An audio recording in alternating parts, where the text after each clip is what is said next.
gut is not the most intelligent part of your body. It's full of shit. It's a fact.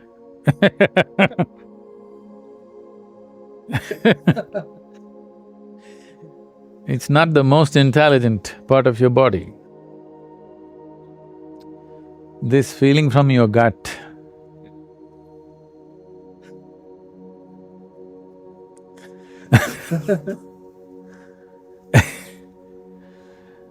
has come because when you're faced with a certain level of indecisiveness, fear will come. When fear comes, it begins to function in your gut because fear and bowel movement are very connected. That's why we say shit scared. They're very connected, I'm telling you. So, when a indecisiveness and a little bit of trepidation or fear enters you, there will be movement in your belly. Don't think it's an intelligent movement. But at the same time, when a certain amount of fear means you perceive danger, when that comes, you become alert. When danger is there, a whole lot of people experience lot more alertness than they ever know in their whole life. Did you ever crash your car or motorcycle or at least fall off a bicycle? Yeah. So if you're just about to crash something or you're just about to fall off the roof, those few moments when you thought you're going to fall, if you fell maybe you wouldn't live, but when you thought you're going to fall, those few moments you will see, they will live up in your memory like this, always. After 30 years, you still remember that one incident because it's so bright, because you were so alert in that moment. So danger brings alertness, or your perception of danger brings alertness. Because of that alertness, you may see little better than what you would have seen otherwise. So that is how this gut thing has come. But believe me, gut is not the most intelligent part of your body. It's better to use your brain. So, when you use your brain, there is a certain level of intelligence which tries to work through a situation by your own intelligence. And of course, there is information from others. One should be able to weigh these two. In every situation, I'll do my own thing will be foolish. In every situation, I will do what somebody else taught me is also foolish. There is no perfect balance between the two. It depends on the nature of activity we are doing and also the level of intelligence that you have and the level of information that you have. How much of information that you have is reliable, or is your intelligence more reliable than the information that you have? There is no perfect judgment of this, it's different for each individual and it's different for each situation. Okay, you can say it's a certain skill, but I wouldn't say a skill because people think they can learn it. If it's a skill, it can be taught. This is not something that that you learn from somebody, this is something that you slowly evolve. To what extent is your intelligence more reliable than the existing information? This is something that you arrive at your own judgment. For me, in my life, whatever information comes, I just first dismiss it and just look at it from my own intelligence. If my own intelligence is not able to find its way, only then I look at the other information.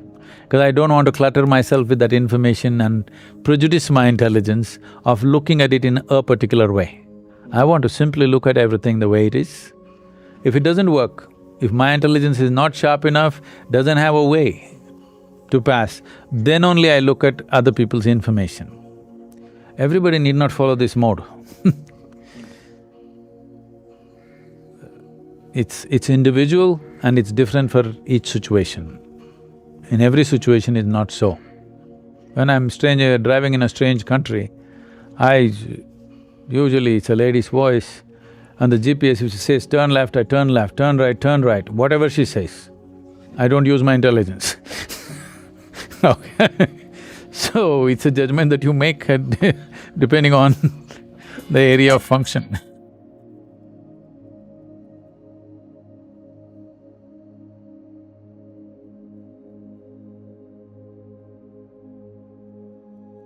Take a moment to just breathe.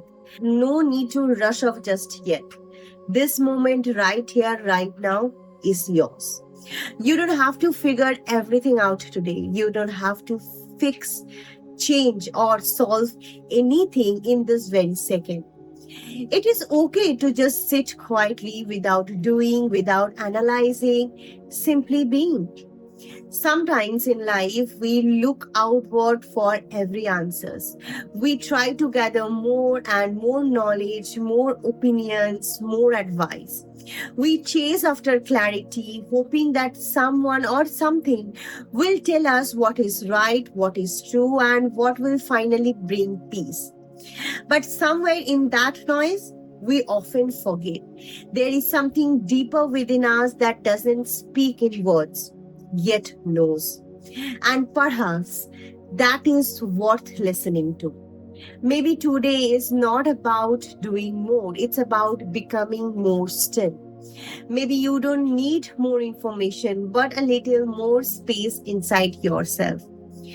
Space to feel, space to pause, space to allow what already lives within you to slowly rise to the surface.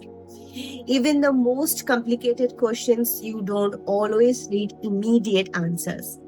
They just need your gentle attention, your quiet presence, and your willingness to stay them for a while.